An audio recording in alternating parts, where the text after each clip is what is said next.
में सभी का स्वागत है भाई। केमिस्ट का 1 मई में 2025 में पेपर हुआ था, उसमें 6 से 7 क्वेश्चन अच्छे आए हुए हैं। तो आप पहला क्वेश्चन देख पा रहे होगे कोऑर्डिनेट ज्योमेट्री का। इसकी पीडीएफ टेलीग्राम चैनल पे डाल दूंगा, वहाँ से जाके आप देख लेना, ठीक है। अब देखो इसमें क्या रखा है, जिसके लिए पी इतने वो पहले चतुर्थांश मतलब फर्स्ट क्वाड्रेंट में है, तो फर्स्ट क्वाड्रेंट में एक्स और वाई दोनों पॉजिटिव होते हैं। तो क्या रखे 13 डिस्टेंस पे है, तो अगर क्यू ये है तो आपने कुछ नहीं डिस्टेंस फार्मूला लगाना है, ठीक है। अब ये x1 है, ये y1 है, वो x2 है और y2 है, कौन 2 और 3। तो डिस्टेंस फार्मूला किसके बराबर होता है, तो रूट x2 माइनस x1 का स्क्वेयर जहाँ में y2 माइनस y1 का स्क्वेयर, ठीक है। तो अभी यहाँ पर डिस्टेंस कितना दे रखा है, रूट 13 इक्वल टू ये कितना आ जाएगा रूट, है ना, ये x2 कितना 2 माइनस k का स्क्वेयर जहाँ में ये आ जाएगा 3 माइनस 1 का स्क्वेयर, तो ये रूट से रूट गया, तो हमारा 13 इक्वल टू क्या आ जाएगा हमारा,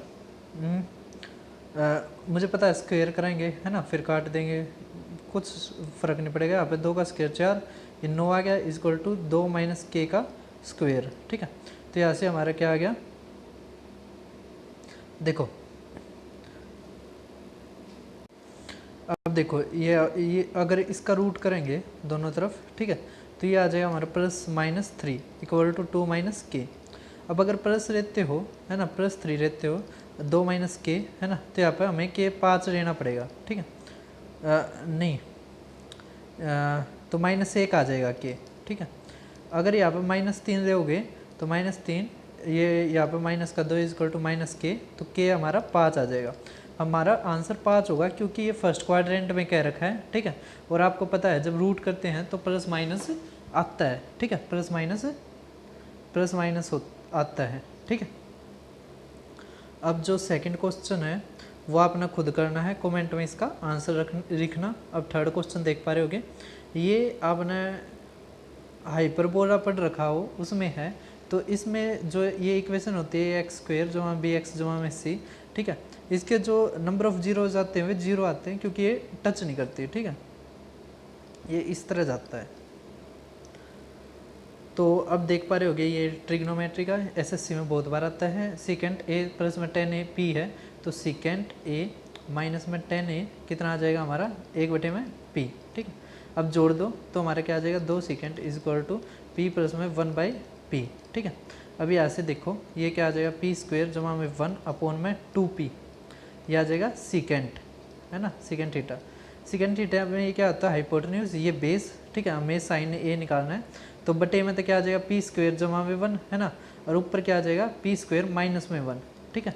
क्योंकि जब ये 2p होता है और ये पी स्क्वेयर जमा में 1, है ना, या आप कह सकते हो कि जैसे परपेंडिकुलर बेस हाइपोटेन्यूज, अगर हाइपोटेन्यूज एक्स स्क्वेयर प्लस में वाई स्क्वेयर है तो ये आता है बेस 2xy, है ना, बेस या परपेंडिकुलर आपस में बदल सकते हैं, तो ये होता है x square minus y square, ठीक है। अब देखो मेंसुरेशन का यह है क्वेश्चन, क्या क्या रखा है कि एक क्यूब में एक स्पेरिकल स्पीयर अगर फिट कर रखा है, तो आप हमेशा ध्यान रखना है जो ये स्पीयर का जो डायमीटर है वो लेंथ ऑफ क्यूब के बराबर होगा। किसके बराबर होगा, लेंथ ऑफ क्यूब, ठीक है। अब क्या रखा है ratio of volume of cube, तो एल क्यूब रेशियो स्पीयर का क्या हो जाएगा, स्पीयर का फार्मूला क्या होता है 4/3 पाई आर क्यूब, है ना, तो एल का क्यूब बटे में 8, ठीक है। तो ये रेशियो 4/3 पाई एल क्यूब से एल क्यूब गया, ये 1/8, है ना, ये आ गया हमारा ये, तो हमारा आ गया 6/पाई, तो 6/पाई हमारा क्या आ गया आंसर, ठीक है। क्वेश्चन आसान थे। रिमाइंडर थ्योरम का आप देख पा रहे होगे, कह रखा है कि 2x³ माइनस में 5x² जमा में x, ये x माइनस 2 से विभाजित किया जाता है तो शेषफल 3 आता है। तो जब भी ऐसे आए ना कि इस फैक्टर से भाग किया जाता है तो x माइनस 2 को 0 के बराबर रख लो, इस संख्या को बराबर के 0 के रख लो, तो ऐसे x 2 आ गया। अब इसमें x की जगह 2 रखोगे तो ये आ गया 16 माइनस 20 जमा में 2। अब कह रखा है कौन सी संख्या जोड़ी जाए, हमने मानना है के जोड़ी जाए जिससे रिमाइंडर 3 आ जाए। देखो ये शेषफल 3, तो यहाँ से हमारा क्या आ गया -4 -2, तो के हमारा आ गया 5, ठीक है, ठीक है। माइनस का 2, क्या आ गया हमारा 5। अब देखते हैं हमें लास्ट क्वेश्चन। ये प्रोबेबिलिटी का बहुत ही एक अच्छा सवाल कह सकते हैं हम। क्या क्या रखे, एक अकाउंट ऑफिस है एक यूनिवर्सिटी में जो ओपन है 5 दिनों के लिए, एक वीक में, ठीक है। तो अब देखो कह रखा है कि 2 एम्प्लॉय सेम डे पर अपसेंट होते हैं एक पर्टिकुलर वीक में। तो आप बताओ प्रोबेबिलिटी कि वे सेम डे पे अपसेंट हो। तो प्रोबेबिलिटी कैसे होगी, देखो प्रोबेबिलिटी कैसे निकाली जाती है, favourable outcomes upon total outcomes, ठीक है। अब ये 5 दिन आते हैं, एक 5 दिन आता है, दूसरा भी 5 दिन, तो टोटल तो हो गया 25 प्रोबेबिलिटी, ठीक है।